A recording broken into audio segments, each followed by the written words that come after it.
आज से 5000 साल पहले भगवान श्री कृष्ण ने श्रीमद् भगवत गीता का ऐसा अद्भुत ज्ञान दिया जो बहुत गहरे रहस्यों से भरा हुआ है, जो आज भी जिंदगी की हर मुश्किल से हमको बाहर निकाल सकता है, हर सफलता दिला सकता है। श्री कृष्ण जैसा कोई मित्र नहीं, श्री कृष्ण जैसा कोई प्रेमी नहीं हुआ।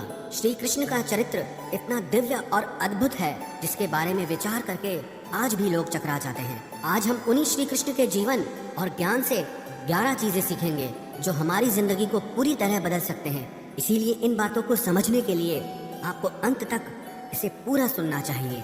सबसे पहली बात कि आप अपनी जिंदगी में सबसे खास सिर्फ उसी को बनाना जिस पर आप खुद से भी ज्यादा भरोसा कर सके।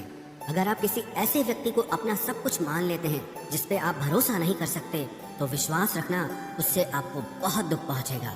ऐसे इंसान से रिश्ता जोड़ के सिवाय दुख के आपको कुछ नहीं मिलेगा।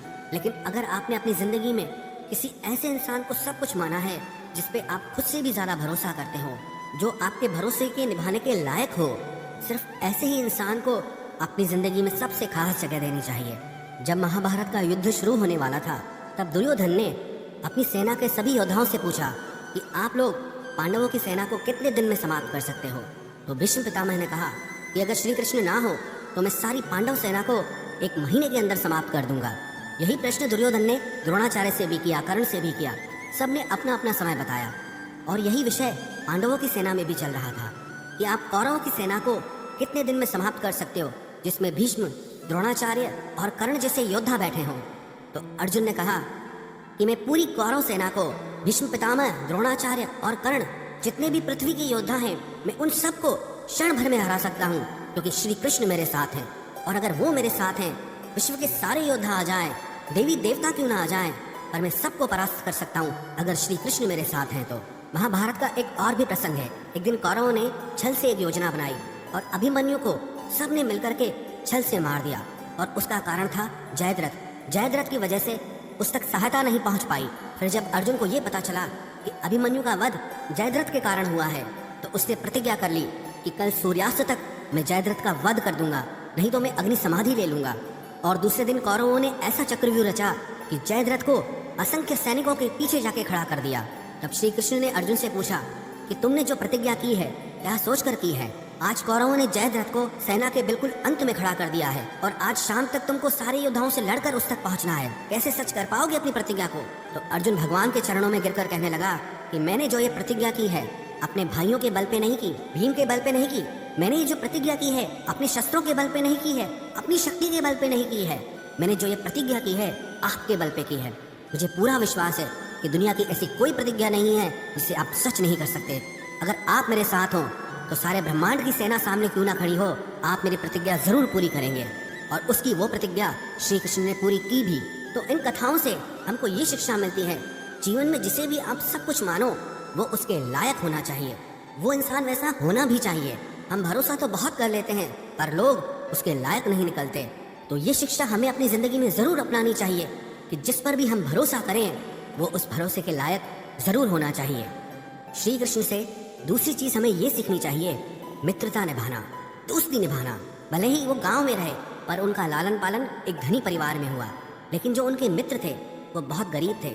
वो अपने मित्रों से कहते थे कि तुम लोग अपने पैरों में चप्पल क्यों नहीं पहनते हो?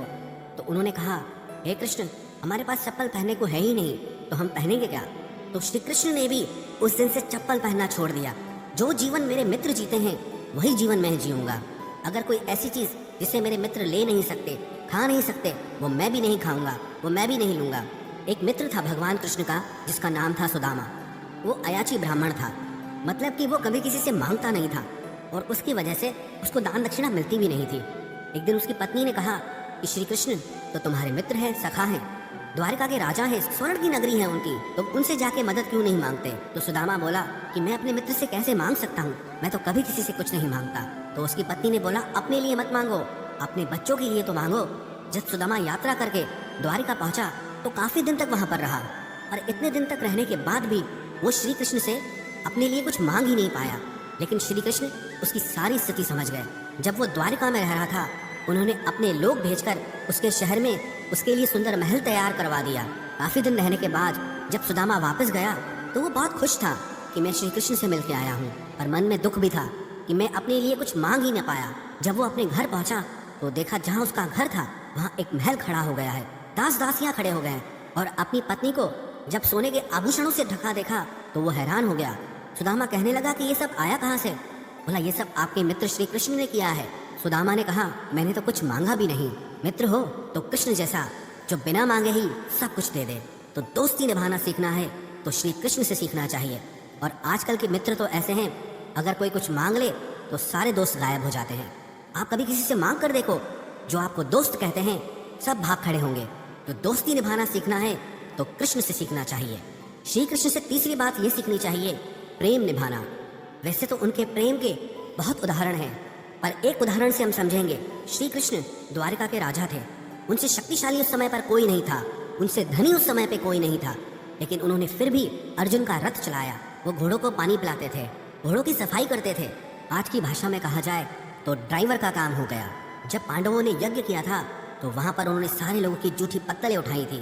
वो कहते थे कि अर्जुन मेरो प्राण है और मैं अर्जुन को प्राण, अर्जुन के जीवन से जीवन हमारो है। तो प्रेम निभाना सीखना है तो श्री कृष्ण से सीखना चाहिए। श्री कृष्ण से चौथी बात ये सीखनी चाहिए कि जिंदगी की बड़ी से बड़ी मुश्किल और कठिनाई में भी खुश रहना चाहिए। श्री कृष्ण का तो जीवन जन्म से लेकर ही बहुत मुश्किल रहा। जेल के अंदर तो उनका जन्म हुआ था। पैदा होते ही कंस ने उनको मारने के लिए बहुत यत्न किए। हर पल जीवन में उन्होंने मुश्किलों का सामना किया, पर कभी उन्होंने दुख को स्वीकार नहीं किया। जीवन को पूरे आनंद से जिया, पूरी प्रसन्नता से जिया। हमारी लाइफ में थोड़ी सी प्रॉब्लम आती है तो हम हिल जाते हैं। कई बार तो कोई दुविधा होती ही नहीं, सिर्फ दुविधा आने का, दुख आने का डर होता है, चिंता होती है, उसी की वजह से हम परेशान हो जाते हैं। जिंदगी को आप कंट्रोल नहीं कर सकते, परिस्थितियों को आप कंट्रोल नहीं कर सकते, पर परिस्थिति चाहे कैसी भी हो, उसमें खुश रहना है या दुखी रहना है वो आपकी चॉइस होती है। वास्तविकता में दुख और सुख बाहर की चीज है ही नहीं, सब आपके अंदर की चीज है। तो श्री कृष्ण के चरित्र से ये बात जरूर सीखनी चाहिए कि बाहर की परिस्थितियां चाहे कैसी भी हो, लेकिन हमको अंदर से हमेशा खुश रहना चाहिए। श्री कृष्ण के चरित्र से पांचवी बात सीखने वाली ये है कि जो जैसा है उसके साथ वैसा चलो। श्री कृष्ण को भी पता था कि द्रोणाचार्य, भीष्म ये लोग धर्मात्मा लोग हैं, लेकिन वो अधर्म के पक्ष में खड़े हैं। तो अगर वो अधर्म के पक्ष में खड़े हैं तो वो भी अधर्मी हुए, और जो अधर्मी है उसका नाश जरूरी है। और उन्होंने सिर्फ षड्यंत्र किया, छल किया, तो उनको श्री कृष्ण ने भी छल से ही समाप्त किया। मर्यादा उसके सामने दिखाओ जो मर्यादा जानता हो, इज्जत उसको दो जो इज्जत को समझता हो। कई बार हम उन लोगों को इतनी ज्यादा अहमियत देते हैं, इज्जत देते हैं, कदर करते हैं जिन्हें उसकी वैल्यू होती ही नहीं है। और कई बार जो इंसान गलत होता है हम उसको कुछ कहते ही नहीं है, चुपचाप सहते रहते हैं। कोई इंसान अगर हमसे बड़ा है या हमसे पोस्ट में बड़ा है या हमसे धर्म कर्म ज्यादा करता है, इसका मतलब ये नहीं है कि वो हमें जज करे या वो हमारे साथ गलत चले। अगर कोई आपके साथ गलत चलता है तो वहाँ मर्यादा काम नहीं आती है। इसलिए श्री कृष्ण के चरित्र से ये जरूर सीखना चाहिए कि जो इंसान जैसा है उसके साथ वैसा चलो। दुष्ट के साथ ज्यादा अच्छा चलोगे तो भी वो आपके साथ अच्छा नहीं चलेगा, लेकिन जो आपके साथ अच्छा है, भलाई करता है, उसके साथ आप कभी बुराई मत करो, आप भी उसके साथ हमेशा अच्छा चलो। श्री कृष्ण के चरित्र से छठी बात हमें ये सीखनी चाहिए कि कभी किसी को खोने से मत डरो। जब महाभारत का युद्ध समाप्त हो गया तब श्री कृष्ण को लगा कि जो मेरे वंशज है, जो यादव हैं, वो इस समय पृथ्वी पे सबसे ज्यादा शक्तिशाली हैं, उन्हें कोई मार नहीं सकता। तो गांधारी के शाप को माध्यम बना के अपने ही वंश को आपस में लड़वा के खत्म कर दिया। इतनी बड़ी जो सोने की द्वारिका नगरी बनाई थी वो पूरा महल वापस समुद्र में डूब गया। उनका सारा वंश ही खत्म हो गया और खुशी खुशी उन्होंने उसे स्वीकार किया। अपनी ब्रज भूमि से श्री कृष्ण को बहुत प्रेम था, लेकिन जब जरूरत पड़ी तो क्षण भर में उसका त्याग कर दिया। सबसे प्रेम किया, पर जब जहाँ त्याग की बात आई, छोड़ने की बात आई, तो उन्होंने कभी देर नहीं की। ऐसे ही जब हम चीज़ों से चिपक जाते हैं, किसी को खोने से डरते हैं, तब वो चीज़ें हमारे लिए मुसीबत बन जाती हैं। कुछ चीज़ों को पकड़े रहना हमें बहुत तकलीफ देता है। कुछ खोने का डर हमारी ज़िंदगी की खुशी छीन लेता है। जब आप किसी को खोने से डरते हैं ना, तो एक तो पक्की बात यह है कि उस चीज़ को खोने के चांसेस बहुत बढ़ जाते हैं। लेकिन जब आपके अंदर किसी चीज़ को खोने का डर खत्म हो जाता है, तब आप खुद बादशाह बन जाते हैं, फिर आपको परवाह ही नहीं रहती। इसीलिए श्री कृष्ण के चरित्र से ये बात जरूर सीखनी चाहिए कि हमें कभी भी किसी चीज़ को खोने से नहीं डरना चाहिए। सातवीं बात श्री कृष्ण से हमें ये सीखनी चाहिए कि आपको जो कुछ भी जिंदगी में चाहिए उसके लिए आपको खुद मेहनत करनी होगी, और कोई नहीं आने वाला आपकी भलाई करने के लिए। श्री कृष्ण ने अर्जुन से कहा, उद्धरे दात्मनात्मानम नात्मानम अवसाधयेत, गीता का ये उपदेश है कि हे अर्जुन, कि तुझे अपनी भलाई खुद ही करनी होगी, अपने लिए कुछ अच्छा खुद ही करना होगा। यही इस दुनिया का कड़वा सच है। हम लोगों को अपना सहारा मान लेते हैं, उनसे उम्मीद लगा बैठते हैं कि ये हमारी मदद करेंगे, मुसीबत में काम आएंगे, मुश्किल वक्त में काम आएंगे, पर वो सच नहीं होता है। वो लोग आपके मुश्किल वक्त में कभी काम नहीं आते हैं जिनसे आप सबसे ज्यादा उम्मीद लगाते हो। इसलिए आप खुद को ही इतना मजबूत बनाओ कि आपको कभी किसी के सहारे की जरूरत ना पड़े। सहारा हमेशा कमजोर लोग लेते हैं। जिनके अंदर शक्ति होती है वो अपना सहारा खुद बनते हैं। 8वीं शिक्षा हमें श्री कृष्ण के चरित्र से ये सीखनी चाहिए कि लोगों के बारे में कभी मत सोचो, सिर्फ वो करो जो सही है। श्री कृष्ण के चरित्र को लेकर आज तक भी लोग बहुत उल्टी सीधी बातें करते हैं। उस समय तो सोचो क्या हाल रहा होगा, पर उन्होंने कभी परवाह नहीं की कि लोग क्या कहते हैं। वही किया जो समाज के लिए सही है, वही किया जो धर्म था। कई लोग कहते हैं कि उन्होंने अपने वचन खुद तोड़ दिए।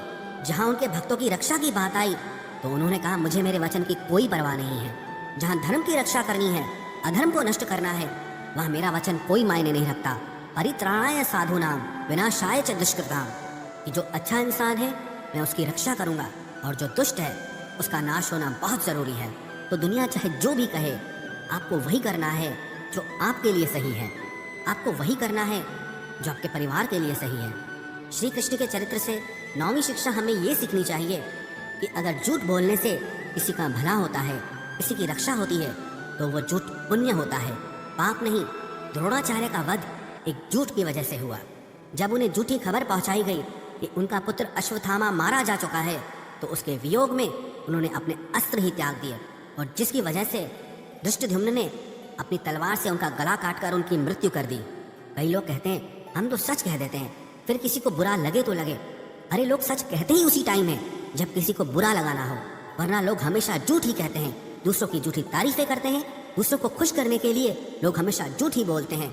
जब किसी को चोट पहुंचानी हो ना, लोग सिर्फ तभी सच बोलते हैं, भले किसी को कड़ा लगे, भले किसी को बुरा लगे। अरे हम तो सच ही बोलते हैं। ऐसा सच ही क्या जो किसी को दुख पहुंचाए? ऐसा सच ही किस काम का जो किसी को पीड़ा दे, जो किसी का दिल दुखाए? सच बोलने का भी एक तरीका होता है। अगर वो किसी को नहीं आता तो वो आपका सच झूठ से भी बढ़कर पाप देता है। जो सच दूसरों को दुख पहुंचाए वो सच किसी काम का नहीं, और जो झूठ किसी की जिंदगी बचा दे, किसी की जिंदगी बना दे, वो झूठ भी सच से ज्यादा पुण्य देता है। श्री कृष्ण के चरित्र से 10वीं बात हमें ये सीखनी चाहिए कि कर्म करते रहना चाहिए। सफलता मिले या असफलता मिले, कर्म का त्याग कभी नहीं करना चाहिए। पूरी गीता का सार यही है कि कर्म करते रहो, बैठ मत जाओ कि कुछ हो नहीं रहा है।